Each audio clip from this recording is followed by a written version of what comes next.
ఈ ప్రపంచంలో జ్ఞానం గురించి ఒకవేళ మనం మాట్లాడుకోవాల్సి వస్తే లోకపరమైనటువంటి జ్ఞానం, దైవికపరమైనటువంటి జ్ఞానం రెండూ మనకు కనిపిస్తాయి. దైవికపరమైనటువంటి జ్ఞానాన్ని లోకపరమైనటువంటి మనసుతో అర్థం చేసుకోలేము. ఈ క్రమంలో ఆధ్యాత్మికతలో దైవానికి సంబంధించినటువంటి జ్ఞానాన్ని ఒకవేళ మనం అర్థం చేసుకోవడానికి ప్రయత్నం చేస్తే జీవితాలు ధన్యమవుతాయి. చాలాసార్లు మానవ మేధస్సుతో, మానవ పరిధిలోనే, మానవ కోణంలోనే మనం దేవుణ్ణి గూర్చి అర్థం చేసుకోవడానికి ప్రయత్నం చేస్తాం. కాబట్టి చాలాసార్లు మనం ఫెయిల్ అవుతాం, మనం విఫలమవుతాం. అయితే దైవికపరమైనటువంటి జ్ఞానం లేఖన భాగాల్లో దేవుడు, ఆ దేవాది దేవుడు, ఆది సంభూతుడు మన మేలు కోసం పొందుపరిచాడు.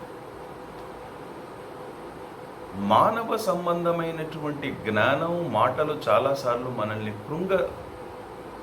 చేస్తాయి, కృంగిపోవడానికి మనల్ని ప్రేరేపిస్తాయి కూడా. అయితే దైవికపరమైనటువంటి మాటలు, జ్ఞానం మనలో విశ్వాసాన్ని పెంచుతూ దేవుడిలో ఎదగడానికి చాలా తోడ్పడతాయి అనడంలో ఎలాంటి సందేహం లేదు. ఈ సందర్భంగా భూమి మీద జన్మించినటువంటి ఒక బిడ్డకి దేవుడు ప్రసాదించినటువంటి మహోన్నతమైనటువంటి ఒక స్టేటస్, ఒక స్థానం ఏంటంటే దేవుని పిల్లలు. ఇఫ్ యు డైజెస్ట్ దిస్, ఇది జీర్ణం చేసుకోగలిగితే జీవితాలు ఎంత ధన్యంగా మారుతాయో. భౌతికపరమైనటువంటి తల్లిదండ్రులకు జన్మించినటువంటి పిల్లలంగా మనం ఎదుగుతున్నటువంటి క్రమంలో దైవికమైనటువంటి పిల్లలుగా దేవుడు మనల్ని చూస్తున్నాడు అనేటటువంటి కోణంలో మనం ఎక్కువగా ఆలోచించాము, ఎక్కువ సమయాన్ని కేటాయించాము, దాన్ని జీర్ణం చేసుకోవడానికి ప్రయత్నం చేయం. కాబట్టి చాలాసార్లు we will depend on our parents. At the same time మనం తల్లిదండ్రుల మీద ఆధారపడతాము, చాలాసార్లు స్ట్రెస్కి గురవుతాము, కొంతమంది డిప్రెషన్లో కూడా వెళ్ళిపోతారు. అయితే లేఖన భాగాల్లో దేవుడు తన పిల్లలను గురించి మాట్లాడినటువంటి మాటలు, పిల్లలకి ఇచ్చినటువంటి అభయం ఏంటో కొన్ని వాక్యాలు మనం గమనిద్దాం. యోహాను సువార్త 1వ అధ్యాయము 12వ వచనం. John's Gospel, 1st chapter, 12th verse. యోహాను 1:12.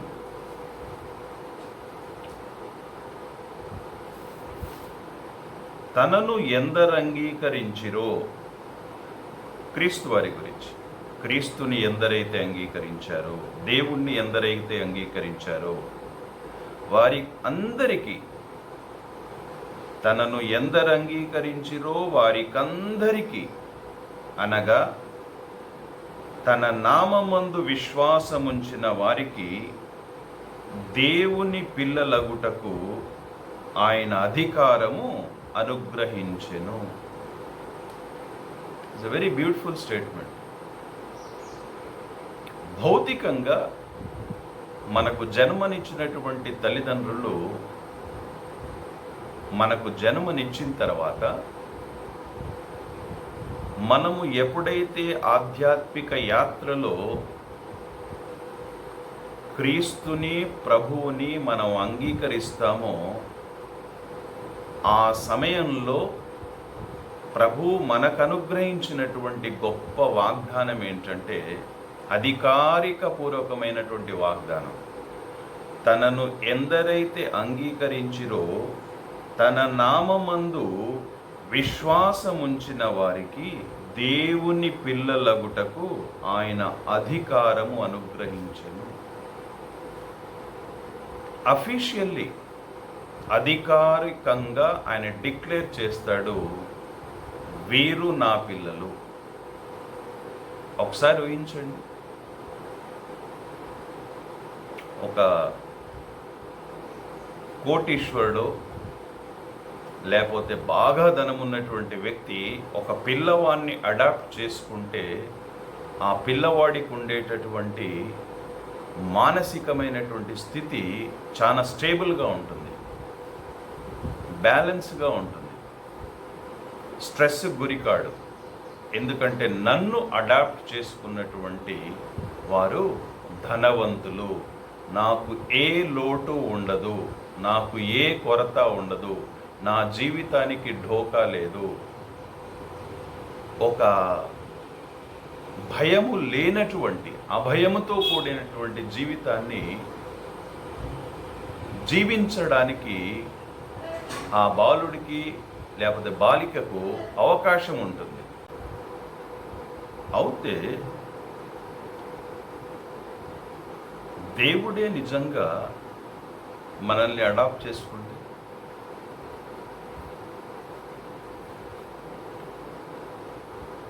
ఈ కోణంలో ఈ వాక్యం మన జీవితాలకు ఎంత నెమ్మదినిస్తుందో. వన్స్ అగైన్ ఐ రిపీట్, మళ్ళీ చదువుతాను ఆ వాక్యం. తనను ఎందరంగీకరించిరో వారికందరికీ, అనగా తన నామమందు విశ్వాసముంచిన వారికి దేవుని పిల్లలగుటకు ఆయన అధికారము అనుగ్రహించెను. మనము దేవుని పిల్లలం. ఒక్కసారి కూల్గా నెమ్మదిగా ఆలోచిస్తే దేవుడి దగ్గర ఏదైనా లోటు ఉంటుందా? ఏదైనా కొరత ఉంటుందా? ఏదైనా డెఫిసిటీ ఉంటుందా? No, never.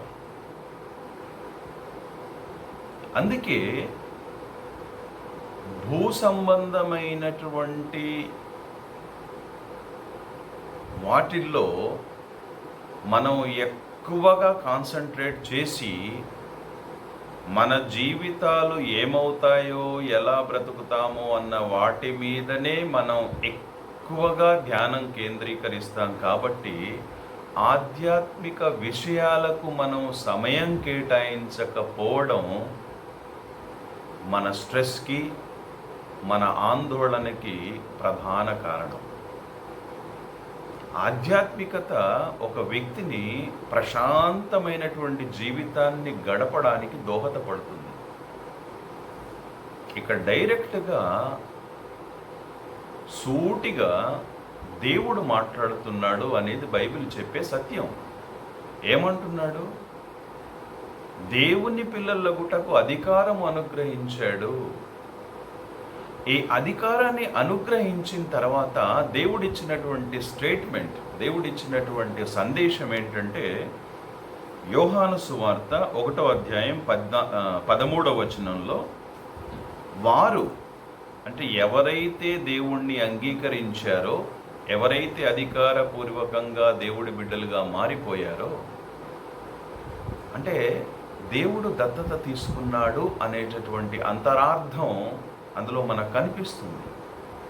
అది కనిపించిన తర్వాత దేవుడు ఇచ్చిన మరో సందేశం ఏంటంటే, వారు దేవుని వలన పుట్టిన వారే కానీ రక్తము వలననైనను, శరీరేచ్ఛల వలననైనను, మానుషేచ్ఛల వలననైనను పుట్టినవారు కారు. అంటే భౌతికంగా ఒక వ్యక్తి జన్మించిన తర్వాత దైవాన్ని ఆశ్రయించినప్పుడు దైవికంగా దేవుడిచ్చినటువంటి సందేశం ఇది. వారు దేవుని వలన పుట్టిన వారే. వెరీ డీప్ స్పిరిచువాలిటీ, లోతైనటువంటి ఆధ్యాత్మిక రహస్యం. ఇది ధ్యానించినప్పుడు మాత్రమే అర్థమవుతుంది. ఒకవేళ ఇది అర్థం చేసుకున్నాము అంటే వారి జీవితాలు భూమి మీదను మరణం తర్వాతను ధన్యమైపోతాయి అనేటటువంటి సత్యాన్ని మనం అంగీకరించాల్సింది. The lead a stress free life. దేవుని పిల్లలుగా లేకపోతే దేవుని బిడ్డగా నేను మారాను అవుతే, దేవుడి బిడ్డగా మారిన తర్వాత is there any specific plan, is there any specific provision?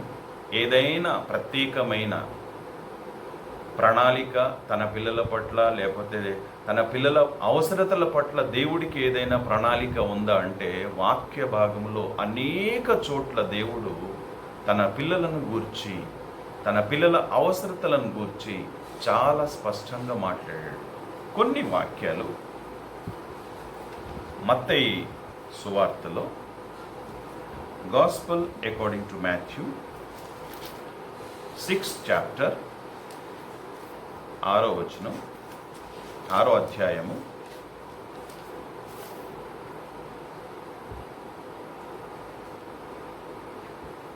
31 నుండి 34. Matthew 6th chapter versus from 31 to 34. కాబట్టి అంటే మనం ముందు చదివినటువంటి వాక్యానికి దీనికి కనెక్ట్ చేసుకోగలిగితే ఏం చదివాము? తననెందరైతే అంగీకరించారో వారందరికీ తన నామమందు విశ్వాసం ఉంచిన వారికి దేవుని పిల్లలగుటకు అధికారం ఇచ్చాడు.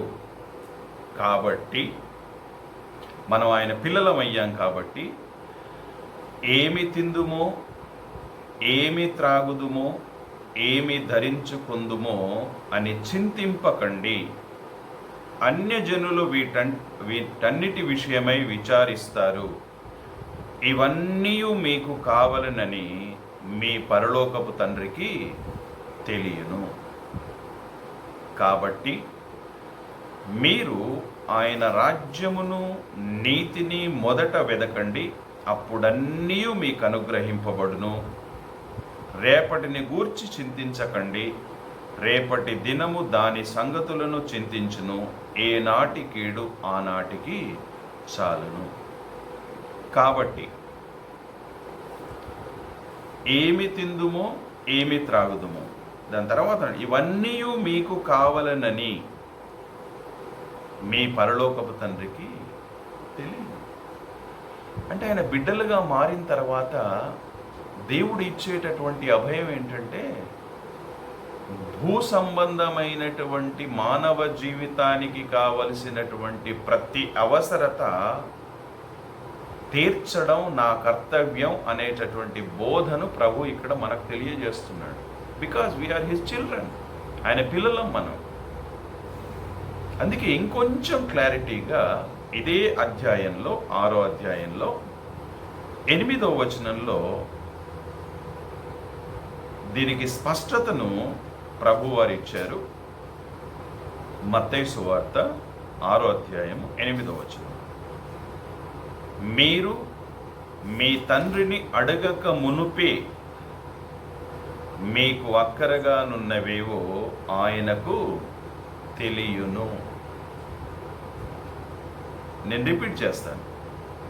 మీరు మీ తండ్రిని అడగక మునుపే మీకు అక్కరగానున్నవేవో ఆయనకు తెలియను. అంటే ఎప్పుడైతే ఆధ్యాత్మిక ప్రపంచంలోకి వచ్చేసి దేవుడు నా తండ్రి, నేను ఆయన బిడ్డను అనేటటువంటి భావనలోకి, అనేటటువంటి ఆలోచనలోకి, అనేటటువంటి కోణంలోకి మన మనస్సులను మనం త్రిప్పుకుంటామో, మనకుండేటటువంటి ఒక గొప్ప నిరీక్షణ ఏంటంటే, నా పరలోకపు తండ్రికి నేను అడగక ముందే నా అవసరతలేంటో తెలుసు. Can you imagine this statement from anywhere? చాలాసార్లు ఇంట్లో పిల్లలు తల్లిదండ్రులను అడిగితే కానీ తెచ్చివ్వరు కొంతమంది తల్లిదండ్రులు. సారీ టు సే, కొంతమంది తల్లిదండ్రులు పట్టించుకుంటారు పిల్లలకి ఏం కావాలో వాళ్ళు అడగకముందే. కానీ ఇక్కడ ప్రభు అంటున్నాడు, మీ పరలోకపు తండ్రికి మీ అక్కరలు, ఇది పరలోకంలో ఉండే అక్కర్ల గురించి మాట్లాడలేదు. భూమి మీద మానవుడు తన బిడ్డ బ్రతకడానికి బేసిక్గా మనం మాట్లాడుకుంటే ఫుడ్, క్లోత్స్, షెల్టర్, ఆహారము, నీడ, వస్త్రములు, ఇవే కదా ప్రాథమిక అవసరతలు. ఆ రోజు ఇశ్రాయేలీలకి అవసరతలు తీర్చాడు. ఈరోజు అదే దేవుడు నిన్న నేడు నిరంతరము మారకుండా మన అవసరతలు తీర్చడానికి కూడా సిద్ధం. ఇంకొక స్టేట్మెంట్, 2వ కొరంథీలకు రాసినటువంటి 2వ పత్రిక పౌలు గారు కొరంథీ సంఘాలకు 2 పత్రికలు రాశారు. 2వ పత్రిక 9వ అధ్యాయం.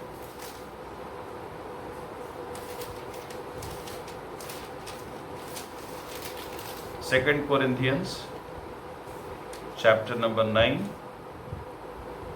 verse number 8.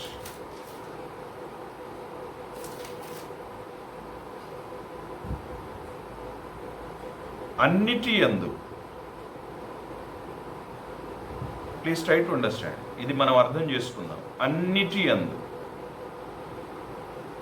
ఎల్లప్పుడూ మీలో మీరు సర్వ సమృద్ధి గలవారై ఉత్తమమైన ప్రతి కార్యము చేయుటకు దేవుడు మీ ఎడల సమస్త విధములైన కృపను విస్తరింపచేయగలడు.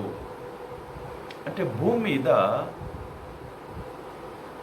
ఒకరు దేవుని బిడ్డగా మారిన తర్వాత దేవుడు ఇచ్చేటటువంటి మహోన్నతమైనటువంటి కృప ఏంటంటే అన్నిటి యందు, అంటే ఇది కాదు ఇది లేదు అనకుండా అన్ని విషయాల యందు, అన్నిటి యందు.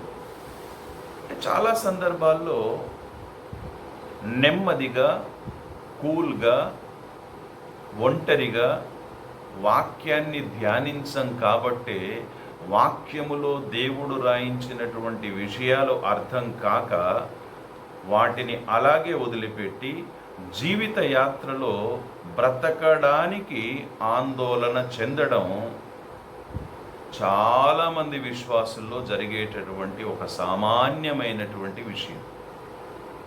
వై? ఆయన అష్యూరెన్స్ ఇస్తున్నాడు, కాన్ఫిడెంట్గా చెప్తున్నాడు పౌలు, నమ్మకంగా చెప్తున్నాడు, ధైర్యంగా చెప్తున్నాడు. అన్నిటి యందు అన్న తర్వాత మనం దేన్నైనా తీసేయగలమా? ఒక బిడ్డకి, ఒక విశ్వాసికి భూమి మీద బ్రతుకుతున్నప్పుడు అన్నిటి యందు ఎల్లప్పుడూ అంటే మరణం వరకు. ఏమన్నాడు? మీలో మీరు సర్వ సమృద్ధి గలవారై. సమృద్ధి, అబండెన్స్. అంటే ఈ సమృద్ధి అనేటటువంటి మాటలో ఏ కొరత కానీ ఏ లేమి కానీ ఉండదు. ఒకవేళ లేమి ఉంది, కొరత ఉంది అంటే it is not God's fault, అది దేవుడి తప్పు కాదు, అది మన తప్పే. ఎక్కడో విశ్వసించడానికి మనం సందేహించాము, నమ్మకాన్ని కోల్పోయాము, విశ్వాసాన్ని కోల్పోయాము, దేవుడితో సరి అయిన సహవాసం లేకుండా జీవిస్తున్నాము, దేవుడి ప్రణాళిక ఏంటో మనం తెలుసుకోకుండా జీవిస్తున్నాము, ప్రణాళిక తెలుసుకోవడానికి సమయాన్ని కేటాయించలేదు. The result is stress, depression and the same time disaster. దీని రిజల్ట్ ఏంటి? ఆయనకు సమయం ఇవ్వకపోతే, ఆయన ప్రణాళిక తెలుసుకోకపోతే మన జీవితానికి మనం ఆందోళన సమకూర్చుకున్న వాళ్ళం అవుతాం. డిప్రెషన్లోకి వెళ్ళడానికి అవకాశం ఉంటుంది. చివరికి ఆందోళనగానే జీవితం ముగుస్తుంది, జీవితాలు ముగుస్తాయి. అందుకే సర్వ సమృద్ధి గలవారై ఉత్తమమైన, ద బెస్ట్, ప్రతి కార్యము చేయుట దేవుడు మీ ఎడల సమస్త విధములైన కృపలో చూడండి, అన్ని విధములైన కృప. మనం చాలాసార్లు కృప ఒకటే అనుకుంటాం. సమస్త విధములైన కృపను విస్తరింప చేయగలడు. Is a capable God. ఆయన సామర్థ్యం కలిగినటువంటి దేవుడు. He can do anything. అందుకే ప్రభువారు అడిగారు, నాకు అసాధ్యమైనదంటూ ఏదైనా ఉందా? ఒక దేవుని బిడ్డగా, ఒక విశ్వాసిగా ఈ మాట మనం ప్రభువుతో చెప్పగలిగితే, మాటతో కాదు, హృదయాంతరంగంలో నుండి, ప్రభువా మీకు అసాధ్యమైనదంటూ ఏదీ లేదు, నేను సంపూర్ణంగా మిమ్మల్ని, మీ మాటను విశ్వసిస్తున్నాను అన్నప్పుడు ప్రభు కార్యం చేయడం సందేహిస్తాం. అందుకే ప్రభువారు చాలాసార్లు విశ్వాసులకు ఇచ్చినటువంటి ఒక బిరుదు ఏంటంటే, అల్ప విశ్వాసులారా, విశ్వాసము లేనటువంటి వారలారా. ఎందుకు? ప్రభుతో జీవిస్తూ, ప్రభుతో నడుస్తూ, ప్రభు చేస్తున్న అద్భుతాలను చూస్తూ కూడా ప్రభువుని నమ్మలేకపోయారు. ఈరోజు మన ఫెయిల్యూర్స్కి కారణం ప్రభువుని, ప్రభు వాక్యాన్ని నమ్మకపోవడమే. దయచేసి ఇది మనందరం అర్థం చేసుకోవాలి. ఇంకొక చోట ఫిలిప్పీలకు రాసినటువంటి పత్రికలో పౌలు గారే ఫిలిప్పీలకు పత్రిక రాశారు. 4వ అధ్యాయము 4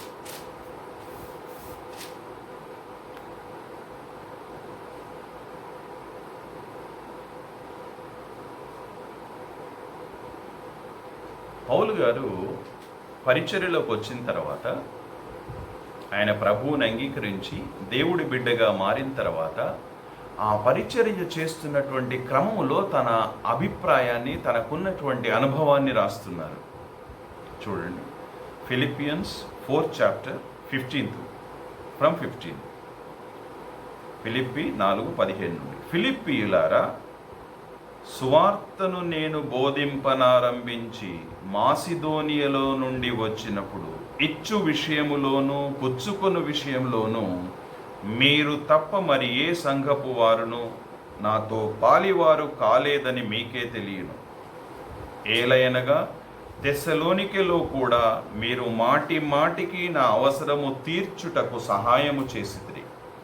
నేను ఈవిని అపేక్షించి ఇలాగు చెప్పుటలేదు, కానీ మీ లెక్కకు విస్తార ఫలము రావలనని అపేక్షించి చెప్పుచున్నాను. నాకు సమస్తము సమృద్ధిగా కలిగి ఉన్నది. ఏమన్నాడు పౌలు పరిచర్యలో? He called by God. దేవుని చేత పిలువబడ్డాడు. ఏమంటున్నాడు? నాకు సమస్తమును సమృద్ధిగా కలిగి ఉన్నది. మీరు పంపిన వస్తువులు ఎపఫ్రొదితు వలన పుచ్చుకొని ఏమీ తక్కువ లేకయున్నాను. ఆ తర్వాత అంటాడు, అవి మనోహరమైన సువాసనయు దేవునికి ప్రీతికరమును ఇష్టమునైన యాగమునై ఉన్నవి. దాని తర్వాత వచనం ఒకవేళ మనం ధ్యానిస్తే, చాలామంది కేవలం ఫిలిప్పి 4:19 ధ్యానించి 15 నుండి ధ్యానించరు. It's interlinked.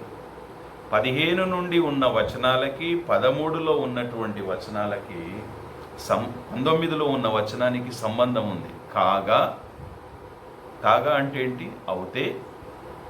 అవుతే అంటే ఏం జరిగింది? పౌలు పరిచర్యకు వచ్చిన తర్వాత పౌలు ప్రతి అవసరత సంఘం వారు తీర్చారు, విశ్వాసులు తీర్చారు. అంటే దేవుడి ప్రణాళికలో, దేవుడి రాజ్య విస్తరణలో, దేవుడి పనిలో ఉన్నటువంటి వారి అవసరతలు ఒకవేళ మనం తీర్చాలన్న మనస్సును కలిగి, మనకు కలిగి ఉన్నటువంటి దాంట్లో వాళ్ళ అవసరతలు తీరుస్తున్నప్పుడు దేవుడు ఇచ్చేటటువంటి ఒక అబండెంట్, అంటే ఒక సమృద్ధికరమైనటువంటి సందేశంతో, వాగ్దానంతో కూడినటువంటి మాట ఏంటంటే, దేవుడు తన ఐశ్వర్యము చొప్పున క్రీస్తు యేసునందు మహిమలో మీ ప్రతి అవసరము తీర్చును. అంటే దేవుని బిడ్డలుగా మనం మారిపోయిన తర్వాత ఇతర బిడ్డల అవసరతలు, లేకపోతే ఒకే తండ్రి సంతానంగా మేము మార్చబడ్డాము అనేటటువంటి కాన్సెప్ట్లోకి మనం వచ్చిన తర్వాత వేరే వారి అవసరతలు నా అవసరతల లాంటివే అనేటటువంటి దృక్పథంతో కనుక మనం జీవిస్తూ, అదే పౌలు వారు అంటారు, మాటి మాటికి నా అవసరత తీర్చారు. అయితే దేవుడు ఏం చేస్తాడు? ఇక్కడ చాలాసార్లు మనము ఎదుటివారి అవసరతలను పట్టించుకోకుండా ఎదుటివారి అవసరతల గురించి ఆలోచన చేయకుండా మన అవసరతల గురించి మనం ఆలోచిస్తూ జీవిస్తున్నప్పుడు మనకు లభించేది ఏంటి? ఎందుకు లభించాలి? క్రీస్తు యొక్క శరీరంలో మనం భాగస్థులంగా మారిపోయిన తర్వాత ఇంకొక శరీర అంగానికి కావలసినటువంటి అవసరతలు ఏంటి అనేటటువంటి పట్టింపు మన జీవితాల్లో లేనప్పుడు గాడ్ విల్ కీప్ క్వైట్. ఇక్కడ ఇండైరెక్ట్గా మనం అదే అర్థం చేసుకోవాలి, పాజిటివ్గా అర్థం చేసుకోవాలి, కొంత వెనక్కి వెళ్ళి అర్థం చేసుకోవాలి. కాగా అంటున్నాడు, మీరు నా అవసరతలు తీర్చారు కాబట్టి, అంటే ఇట్స్ అ కాన్సెప్ట్. దేవుడు ఎప్పుడే కానీ మన మోటివ్స్ని చూస్తాడు, మనం ఎంత ఇచ్చామో అని చూడడు. No, never. అందుకే చాలాసార్లు ఇచ్చే విషయంలో ప్రభువారు సందర్భంలో ఉంటారు. ఒక బీద ఆవిడ 2 కాసులు వేస్తుంది. అక్కడ బంగారం వేసిన వాళ్ళు ఉన్నారు, ఎక్కువ డబ్బు వేసిన వాళ్ళు ఉన్నారు ఆమె కంటే. ప్రభు అన్నటువంటి మాట ఏంటంటే, ఆమె మోటివ్ ఏంటి? నాకున్నదంతా నేను సమర్పిస్తాను. ఈమె అందరికంటే how much we are giving is not important, with what motive we have in our arts, that is very important. మనం ఎంత ఇచ్చాము అనేది ఇంపార్టెంట్ కాదు, ఏ ఉద్దేశముతో ఇస్తున్నాము. పౌలుకి ఎందుకు ఇచ్చారు? పౌలు దేవుని బిడ్డగా మార్చబడ్డాడు, దేవుడి రాజ్య విస్తరణ కోసం ప్రయాణిస్తున్నాడు అనేటటువంటి మాటని వాళ్ళు అర్థం చేసుకుని ఆ మోటివ్తో ఇచ్చారు. కాబట్టి ప్రభువారు ఇచ్చే వాళ్ళకి ఇచ్చేటటువంటి వాగ్దానం ఏంటంటే, దేవుడు తన ఐశ్వర్యం చొప్పున క్రీస్తునందు మహిమలో మీ ప్రతి అవసరము తీర్చు. ప్రతి అవసరం, is concerned about every need, ప్రతి అవసరత. ఇంకొక వాక్య భాగాన్ని మనం చూద్దాం. దేవుని బిడ్డలుగా మనం మార్చబడ్డ తర్వాత దేవుడు మన అవసరతలు తీర్చుతాడు, లేకపోతే మన అవసరతలను పట్టించుకుంటాడు, మనం వాటి గురించి చింతించొద్దు అని చెప్పాడు. పక్షుల్ని పోషిస్తున్నటువంటి నేను మిమ్మల్ని పోషించలేనా అన్నాడు. ఇదంతా కంఫర్ట్ జోన్లోకి మనల్ని నడిపించిన తర్వాత ప్రభు మన నుండి కోరుకునేది ఏంటి? ఓకే, ప్రభు బిడ్డలుగా మనం మారాము, దేవుని పిల్లలుగా మారాము, మన అవసరతలన్నీ ఆయన బాధ్యత తీసుకున్నాడు. He will fulfill that. వాగ్దానాలను ఇచ్చి నెరవేర్చువాడు. What is the reason? ఎందుకు ఈ బాధ్యత తీసుకున్నాడు? మీ అవసరతలు నేను తీరుస్తానని ఎందుకు అన్నాడు? Is there any specific reason? Yes, he was on mission. We should be in his mission. ఆయన మిషన్ మీద వచ్చాడు, ఒక ప్రత్యేకమైన కార్యక్రమం కోసం వచ్చాడు. మనం ఆ కార్యక్రమంలో ఉండాలి. మత్తయి సువార్త 28వ అధ్యాయము, మాథ్యూ చాప్టర్ నంబర్ 28.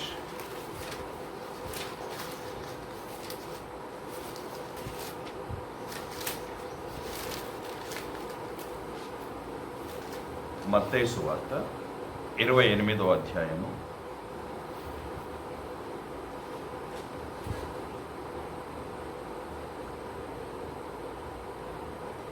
16 నుండి నేను చదువుతున్నాను. 11 మంది శిష్యులు యేసు తమకు నిర్ణయించిన గలిలయలోని కొండకు వెళ్ళిరి. వారు ఆయనను చూచి ఆయనకు మ్రొక్కిరి, కానీ కొందరు సందేహించిరి. అయితే యేసు వారి యొద్దకు వచ్చి, పరలోకమందును భూమి మీదను నాకు సర్వాధికారం ఇయ్యబడి ఉన్నది, కాబట్టి నేను ఇక్కడ ఇది యాడ్ చేస్తాను. శిష్యులే కదా వచ్చారు, మనం విశ్వాసులుగా మారాం కదా, దేవుని బిడ్డలంగా మార్చబడ్డాం కదా, దేవుడి వాగ్దానాలు పొందుకున్నాం కదా, మన ప్రతి అవసరత తీర్చబడుతుంది అని ఆయన మన గురించి చింతిస్తున్నాడు అనే విషయాలను అర్థం చేసుకున్నాం కదా. మరి ఇవి అర్థం చేసుకున్న తర్వాత వాట్ ఈజ్ అవర్ మిషన్? మన దృక్పథం ఏముండాలి? అందుకే కాబట్టి మీరు వెళ్ళి మనం వెళ్ళి సమస్త జనులను శిష్యులనుగా చేయండి. తండ్రి యొక్కయు కుమారుని యొక్కయు పరిశుద్ధాత్మ యొక్కయు నామములోనికి వారికి బాప్తిస్మమిచ్చుచు నేను మీకు ఏ ఏ సంగతులను ఆజ్ఞాపించితినో వాటినన్నిటినీ గైకొనవలనని వారికి బోధించండి. ఈ కార్యం మనం చేస్తున్నాము. ఇక్కడ విషయం చాలా ప్రధానంగా మనం గమనించాలి. విశ్వాసులంగా చేయమని చెప్పలేదు, శిష్యులనుగా చేయమని చెప్పాడు. మనము ఎప్పటి వరకైతే శిష్యత్వంలోకి రామో ఒకరిని శిష్యులుగా చేయలేము. It is highly impossible. మన సంపూర్ణ సమర్పణ లేనిది మనం దేవుణ్ణి అర్థం చేసుకోకుండా, దేవుడి విషయాలను జీర్ణం చేసుకోకుండా ఎవరికి సువార్త చెప్పలేము. ఆయన ఇచ్చిన మిషన్ అదే. మీరు సర్వలోకమునకు వెళ్ళి, ఈ వాక్యం వింటున్నప్పుడు ఒకసారి మనం ఎక్కడికి వెళ్ళాం, ఇప్పటి వరకు ఎన్ని ప్రాంతాలకు వెళ్ళాం, ఎంతమందికి సువార్త చెప్పాము, మనం పనిచేసే ప్రొఫెషన్ ఫీల్డ్స్లలో are we preached the gospel, good news? If not, నేను సూటిగా అడుగుతాను, ఆయన పని మీద మనం లేనప్పుడు దేవుడు మన అవసరతల పని మీద ఎందుకు ఉండాలి? మన అవసరతలు ఎందుకు తీర్చాలి? ఆయన గురించి మనం పట్టించుకున్నప్పుడు మన కుటుంబాల గురించి ఆయన ఎందుకు పట్టించుకోవాలి? మనం ఒకరిని పట్టించుకుంటేనే కదా ఇతరులు మనల్ని పట్టించుకుంటారు. ఇది లోకంలో ఉన్న సామెత. What you will sow you will reap. ఏ విత్తనాన్ని అయితే విత్తుతామో అదే పంటను కోస్తాము. ఆయన అందుకే అన్నాడు, మొదటగా నా రాజ్యమును నీతిని వెదకండి, ఇవన్నీ మీకు అనుగ్రహించబడును అన్నాడు. ఆయన ప్రామిస్ చేశాడు, ఆయన వాగ్దానం చేశాడు. ఈ నెవర్ ఫెయిల్స్. భూమి ఆకాశం గతించిన ఆయన మాటలు గతించవు. అందుకే ఆయన బిడ్డలంగా ఆయన మిషన్లో మనం ఉండగలిగితే, ఆయన పనిలో మనం ఉండగలిగితే, మన పనిలో ఆయన ఉంటాడు. భూమి మీద బ్రతకడానికే మన పనిలో మనం ఉన్నప్పుడు ఆయన రాజ్యం కోసం పనిచేయడం అనేది కలగానే ఉంటుంది. బట్ ఒకరోజు మనకిచ్చినటువంటి జీవితం గురించి లెక్కప్ప చెప్పాల్సినటువంటి వారం మాత్రం మనమే. అందుకే నెమ్మదిగా ప్రశాంతంగా ఆయన వాగ్దానాలు ఇచ్చాడు, మన గురించి పట్టించుకుంటున్నాడు. మనం ఆయన రాజ్యం గురించి ఎంత పట్టించుకున్నామో ఇప్పటి వరకు. ఇన్ని సంవత్సరాలు గడిచిపోయాయి విశ్వాస యాత్రలు. ఆయన చివరిగా ఇచ్చిన ఇంకొక అభయం ఏంటంటే, ఈ ప్రపంచ పరిస్థితులు ఏ విధంగా ఉన్నా, ప్రపంచంలో ఎన్ని ప్రకృతి పరంగా కావచ్చు, సామాజిక పరంగా కావచ్చు, రాజ్యపరంగా కావచ్చు, ఎన్ని మార్పులు వచ్చినా ఆయన మనకిచ్చినటువంటి అభయం ఏంటంటే, మత్తయి సువార్త 28:22 భాగంలో అంటాడు, ఇదిగో నేను యుగ సమాప్తి వరకు సదాకాలము మీతో కూడా ఉన్నానని వారితో చెప్పాను. ఒకవేళ ఈరోజు మన హృదయంలో దేవుడేడి, దేవుడు ఎక్కడున్నాడు అనే ప్రశ్న గనక వస్తే, దానికి ప్రభువు వారు ఇస్తున్నటువంటి సమాధానం ఏంటంటే, ఇదిగో నేను యుగ సమాప్తి వరకు సదాకాలము మీతో ఉన్నాను. ఉంటాను అని చెప్పలేదు, ఉన్నాను. Is with us. ప్రభు మనతో ఉన్నాడు, సృష్టికర్త మనతో ఉన్నాడు.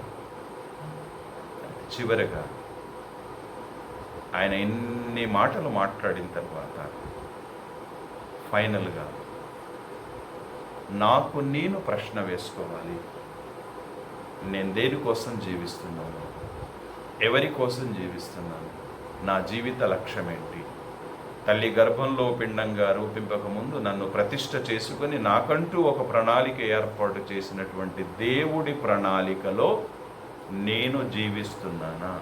ఒకవేళ ఆయన ప్రణాళికలో జీవిస్తే రిజల్ట్ ఏంటంటే, ప్రపంచ పరిస్థితులు ఎలా ఉన్నా, ప్రపంచ ఆర్థిక పరిస్థితులు ఎలా ఉన్నా, వాతావరణ పరిస్థితులు ఎలా ఉన్నా, ఆయన బిడ్డలంగా ప్రశాంతంగా నెమ్మదిగా ఆయన శాంతిలో మనం జీవితాలను గడుపుతాం. ఇది ప్రపంచంలో ఉన్న వాళ్ళందరూ గడపాలని, ఇలాంటి జీవితం వాళ్లకు లభించాలని మనసా వాచ కర్మణ మనం కోరుకోవాలి. ప్రార్థన చేసుకుందాం. కృపగల తండ్రి, మహోన్నతుడ, మీ పరిశుద్ధ చరణారవిందంలో శతకోటి నమస్సుమాంజలుడు స్వామి. మమ్మల్ని మీ పిల్లలుగా అంగీకరించి అధికారపూర్వకమైనటువంటి జీవితాన్ని మేము గడపడానికి మాకు అనుగ్రహించినటువంటి సత్యబోధను బట్టి మీకు స్తోత్రాలు. ఆ స్థానాన్ని బట్టి మీకు స్తోత్రాలు. మీ బిడ్డలంగా మీకు నమస్కరిస్తున్నాం. మానవాళి కోసం మీరు సిలువలో చేసిన మహోన్నతమైనటువంటి రక్షణ కార్యాన్ని మేము గుర్తు చేసుకొని మీ కృతజ్ఞతాస్తుతులు సమర్పించుకుంటూ ఆ రక్షణ కార్యాన్ని మేము ఇతరులతో పంచుకొని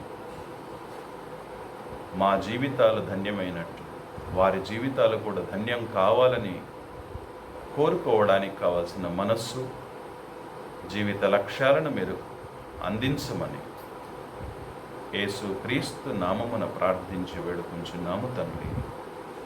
ఆమేన్.